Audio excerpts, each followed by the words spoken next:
Of course, thank you for staying with us, and this is our first big story.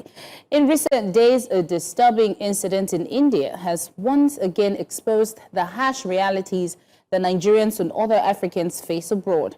Nigerian student, after a dispute with a housing agent, not only lost his home and belongings, but was also brutalized by law enforcement. In the chaos that followed, he was pushed from a fifth-floor building, sustaining multiple fractures. Weeks in the hospital brought no compensation and no justice. This is not an isolated case. Nigerians in India often recount experiences of discrimination, harassment, and neglect, not just from local authorities, but sometimes compounded by the silence of Nigerian diplomatic missions. Yet, some community leaders admit that part of the challenge lies within. Overstayed visas and crimes committed by a minority of Nigerians create border stigma for the law-abiding majority. So the question is, how should Nigeria respond? What responsibilities do citizens carry when they travel abroad? And ultimately, what kind of protection should every Nigerian expect from their government wherever they are? And so to help us unpack this very complex issues, we have two guests. First, we're joined by Farouk Alkali. He is the former national president of the Association of African Students in India. Secondly is Khalifa Aliyu. He's the founder and director of Human Rights Watchdog in India, and also, I understand, a victim of discrimination. Yes. Gentlemen, both, you're welcome to the program, and thank you so much for coming on, and good morning to you. Yes. So much. I want to start with you, Khalifa, and for you to first share your experience. You have lived this reality alongside many students and many Nigerians, many Africans, and to hear of this latest case is bizarre. So first, being pushed from a building, what goes through your mind? It was just like a thing to me, because I've never thought I would experience such type of thing. Because the men, they came with their guns, and there were more than 30 of them. They burst inside the room, the house, the door. They busted it and came in, and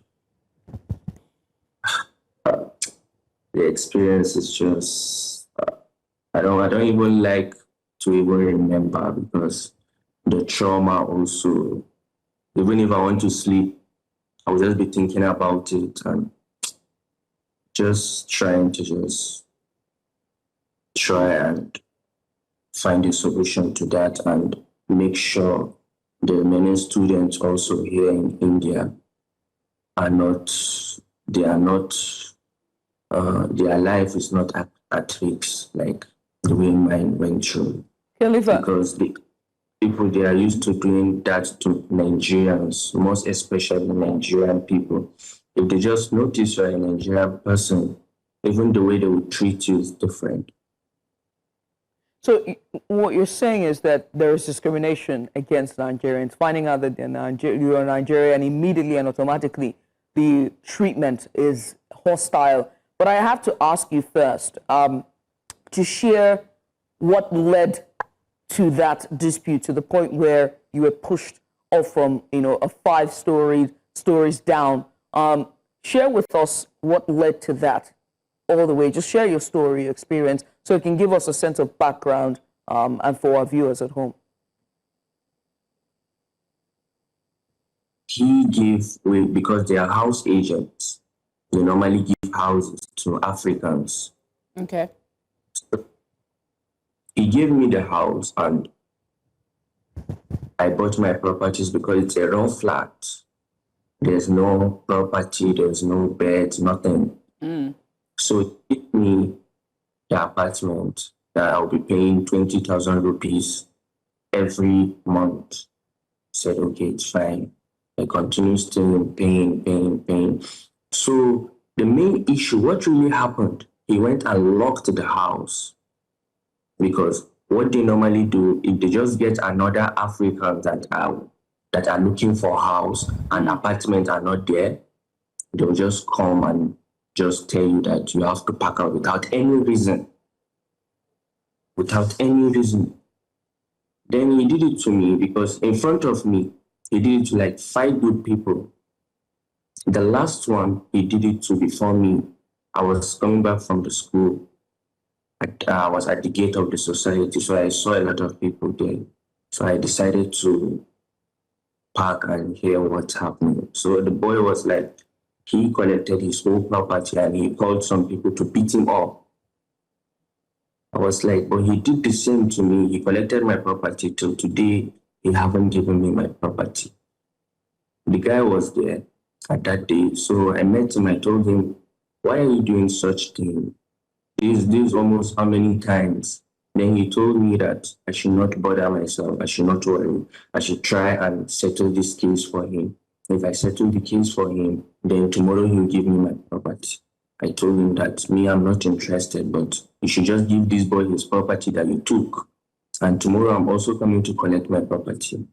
He said, okay. Tomorrow he called me because they have a shop there, a store in the society, like it's like an estate. So they called me after I went. I thought they are going to give me my full property that he loved because everything was inside the house, both my belongings, both the full property, even my passport was there. So he called me. There were two of them. Immediately I went there, they just approached me and started beating me.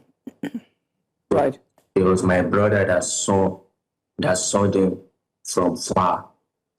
Then he ran away and came to help me. So after he helped me, the fight stopped.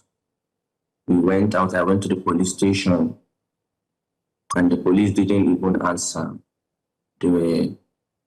Because African person go to the police station in India, that person, the police will not even answer the black person. So Right. I went to the police station, they did not answer me. I called the police also. There's a police that I know. I called him. I was like, because I told him about the case. I told him about the guy, because the guy told me to go and do whatever I'm going to do. If I like, I should go and report it to the police. He will not give me the property. And I Okay. said, it's fine. Okay. And I came back home after the first incident, after they beat me up. Then I came back home after I went to the police station. And then afterwards, After I came, some men came to my apartment that okay. And came to the apartment. That is my brother's apartment. okay. So he came, so they came, almost 5 of them. They were like, these people, they came with guns, they came to kill us. It's that. I was like, they came to kill us. So before we know, after 5 minutes, we just saw them coming from the balcony. After we saw them coming, then before the next seconds, we just burst the door. Right. So after they burst, So, Khalifa, we want to race through this as very quickly because we're pressed for time, right? So we're going to switch gears now to bring in Farouk. Queen. So Farouk, based on Khalifa's, I'm sure it's traumatizing. That's why you're probably taking your time to explain, having to relieve this, what you went through. But Farouk, being a leading African student in, you've been leading African students in India. How deep-rooted are these experiences in this hostility? Is it more about race or nationality or socio-economic factors, or is it just, they're just targeting Nigerians alone? Okay, good morning once again.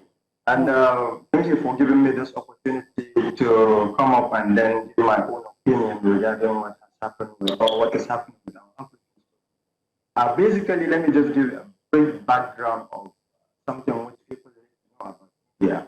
The first thing, before I leave to India, I try to learn what is their do and then what is their don't.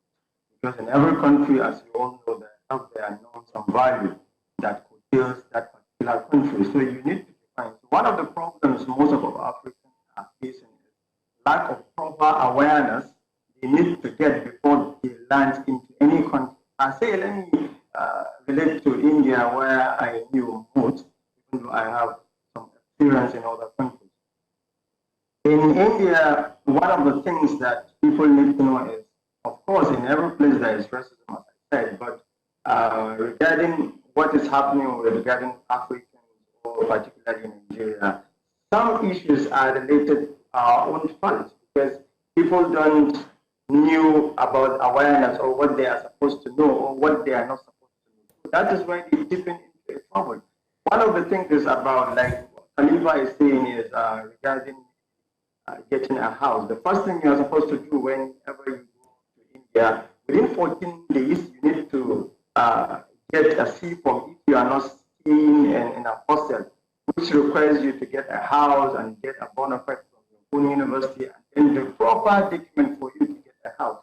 So one of the issues is that as you come, maybe you don't know anybody down there and you are not guided by any association or any other person you know. You might fall into an agent which Khalifa has fallen into that based on his explanation, because I happen to know about the issue when I was the president by those time when the issue has happened. So getting into agent, you might be extorted. One, you can extra money can be added to you in your house, and other factors can be added. So if you are not getting your house directly from the house owner, that is the landlord, and you are signing an agreement between you and the landlord, it's going to take you a very long way. With the agent are the easiest and safest way in one way or the other to get a house, because they are the ones to maybe do interpretation between you and the landlord, because you as a new person in the country, you don't know how to speak Hindi. So these are the kind of factors that lead to all this kind of problem. And another factor when you said regarding nationality, sometimes our students, because now I'm talking about our student perspective, they don't like doing the right thing on the right time until the things has become worse. When I became the president, I remember one of the awareness I started to do is campaign, school-to-school campaign and social media campaign, whereby students are supposed to know what they are supposed to learn. One of the things I always encourage them is to learn the Hindi language, because if you will learn some few words which are very okay for day-to-day activities in Hindi, I believe you have solved 50% of your problem with these people, because sometimes it's the language barrier that leads to a lot of problems, because you are speaking English and then for them they are speaking their own language. You cannot be able to understand each other. So sometimes they will be thinking some of your words you are telling them is maybe abusive, or some of the things you are telling them is not in right order. So one of the things we always encourage our students is, please, whenever you land into this country, you should learn how to learn English, Hindi, so that you can be able to at least interact with them, because they have this caste system in India whereby people in India have different ethical groups. Some are rich, some are poor, some they are intermediate, and they are not equal in this country. Not like in Africa, whereby a human is a human, but them they categorically categorize people who are rich. If you are poor, you will always be poor. If your father is a carpenter, your children and your grandchildren will always be carpenters. So when we come as excellent from another country, they don't categorize us in any of these factors until maybe you have interacted with them, coming to tell them that this is where you come from, this is your family. That is when they put you into one of their castes. As far as I'm concerned, most of these issues which are happening, we cannot say 100% they are Indians who are causing, but rather we have our own dues which we are supposed to fulfill. If we didn't fulfill it, I believe we will get problem in one way or the other. All right, Farouk, you've made some points that I would like to, nitpick, but we have to go on a short break. You're watching news now you're watching Breakfast Extra here on News Central Television. Let's go on a short break, shall we? When we return, we continue this discussion. Stay with us.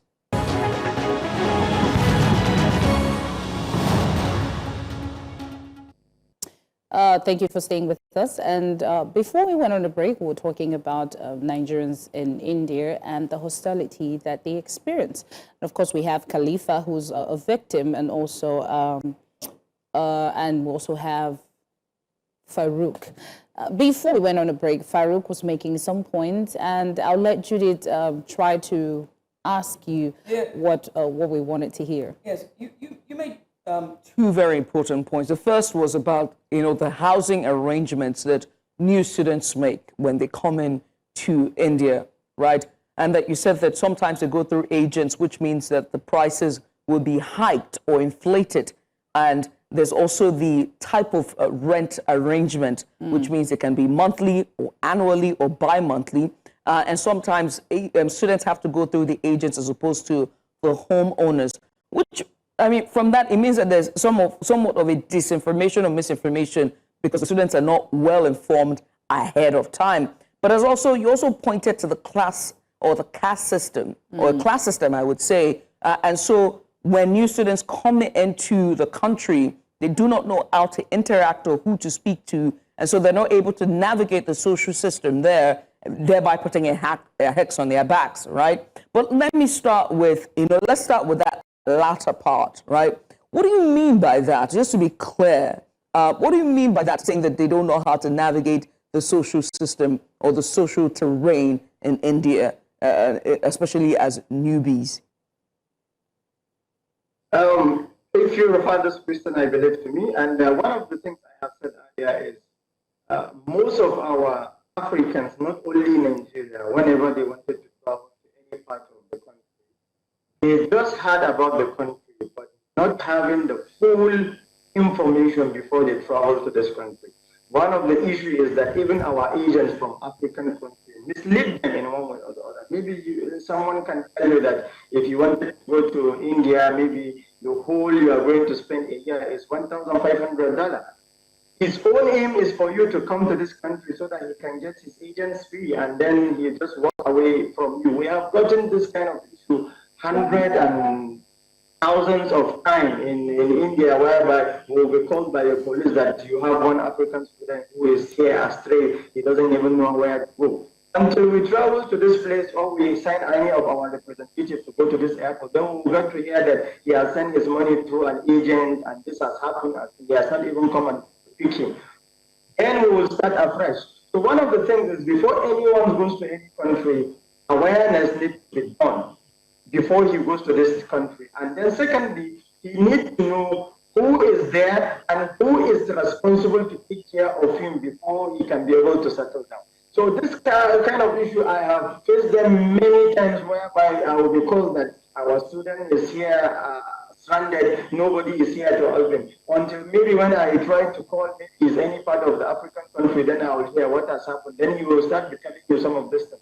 So when I assumed duty as a president, I tried to connect with all my presidents who are across other states to tell them that the first thing that they need to do is whenever student comes into this country, they need to do awareness and sensitization for them to know about what they are supposed to do in class, outside the class, in the market, how they can be able to interact with this. Because an Indian man is a kind of difficult person if you don't understand him at the first place. Because he can just see you and just maybe laugh at you, and Africans, we don't tolerate second chance, and then we'll start to maybe fight against them. So if you can be able to understand the environment, as I said earlier, the first thing you need to understand whenever you are in a new country is you need to understand their culture, their values, and their environment, their socio-economical, whatever, and what have you. So if people did not understand, Africans, we don't tolerate things which maybe are easy for other people to understand. So these are the kind of problems that people understand before they travel to India or any part of the world. Okay. Farouk, I find it very interesting that as Africans or brown people, whenever we travel, it doesn't matter where we're going to, we have to, give ourselves some in-depth lectures. Meanwhile, persons who just travel to other parts of the world, who are of, and when they get there, they do the crash course there because they are welcomed with open arms and they understand that their ignorance of their culture and their heritage is as it is, just blissful ignorance. But over here, blissful ignorance is life and death. Queen. So thank you, Farouk, for that insight as to Nigerians having to learn certain things when coming to India. Now, Khalifa, after your incident, and I've seen the videos and the pictures of what you went through, I can only imagine and I hope you're feeling better now. After the incident, what happened? Were you able to communicate with your school, with the Nigerian embassy, as to say, this is what I'm going through, we need help here? What was your next line of action when this happened to you? Khalifa? When I was at the hospital, because they rushed me to the hospital. So the embassy, the Nigerian embassy, came to the hospital. And the school, they informed the school, but the school was not able to do anything. And the embassy also, he told me that he reported it to their commission, he told me. But they said they don't have anything, they don't know what to do. I should just, the only advice he can give me, I should just go to go and register the case. Okay. That's what they...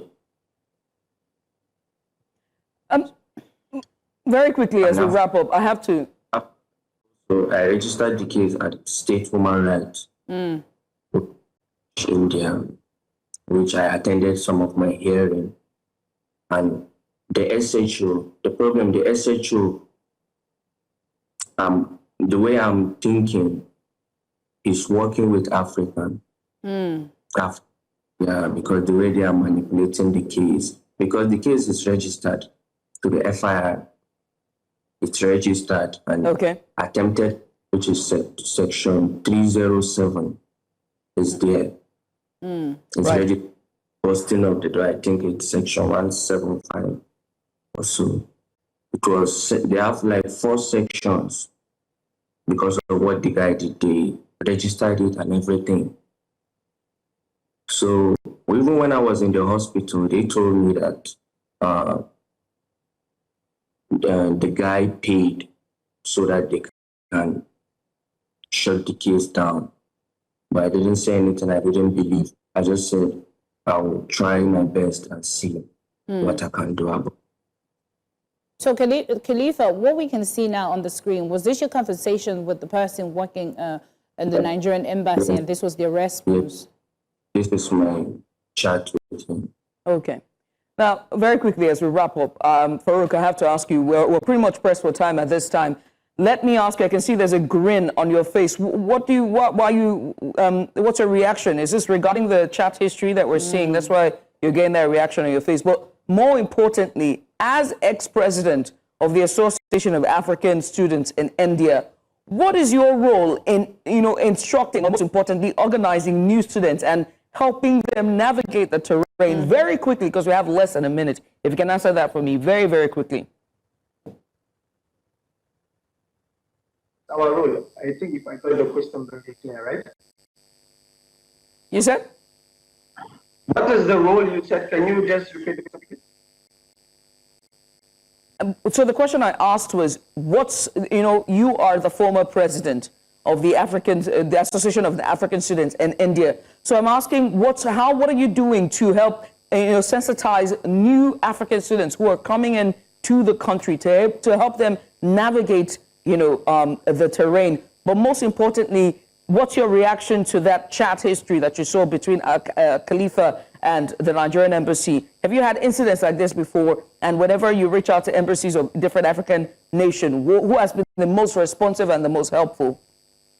Okay, so let me ask you a first question. What do you do whenever new students land? Normally, students come around June, July, August, up to September. So we normally have orientation across different parts of the country because, we have different regions. So we try to see how we can connect with our other presidents to see sensitization either on social media or across physical to the student, because India is a new place, it's a big place wherever you cannot be able to gather all the students in one place. So what we do for Delhi NCR, we do for Haryana, we do for other part of the state of in India. So what we normally do is we do this orientation on twice a year. So depending on how large the students are in that particular state. Sometimes I have to travel to this part of the state so that I can join the other president to see how I can be able to inform them about the do and the don't so that they cannot be misled or they cannot get something which has to do with extortion. So regarding the chat, as you asked me, I think I was the first line of action when and Khalifa has gone into this problem, I tried to, because by that time I was in Nigeria, I traveled for my vacation. So I was the first person I was called. So I tried to call my secretary then, who was the former president also. I tried to call him and let him go to the incident and then confirm what has happened. He was the one who took Khalifa to hospital, and then we tried to reach the embassy. One thing that I will advise is that sometimes how people see issue is not how exactly they are. Sometimes there are procedures. For everything that has happened, we have to understand the cause root of what makes the problem to happen. How does it happen? Why does it happen? So if you do not understand this kind of synergy, then you cannot be able to understand how things are. And another part, I will not say the embassy are doing 100%, they are doing their own things, but they are trying their best. But I know there are several things which I have sent to them from my own letter headed when I was president. And they have asked, and there are other things which maybe there are some lackadaisical attitude which they have not done it the way we wanted to do it. Because we, in the position of the student, sometimes we fight and strive for students, but sometimes the embassy might be diplomatic. Sometimes they have to say that we have to call foreign affairs in Nigeria. They have to give us authority. So the process will. So sometimes I have to travel myself, go to this place and see what is happening. I will make a note because the person of action will have to send it to it. Right. Farouk, I hate to cut you, but we're pretty much out of time. I must say thank you both for coming on.